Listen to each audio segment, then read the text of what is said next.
All right, today we're gonna bring in this ready stucco patch. All right, so we have a hole here. We're gonna patch it, and it's stucco, and this is where my electrical panel goes through. This is brand new electrical wiring that we did, so we're gonna cover it up with this. So let's go ahead and start.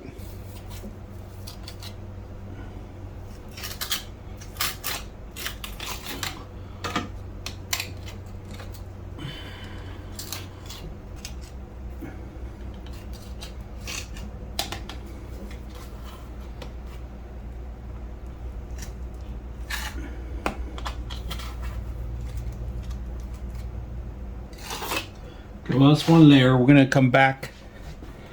We're gonna come back and do another layer. All right, we stuffed it up. We're gonna run it again after it dries up. We're gonna give it a couple hours, and then we're gonna come back and set it up some more. But that's pretty much it. It's very simple. It's ready to go. It's out of the actual can.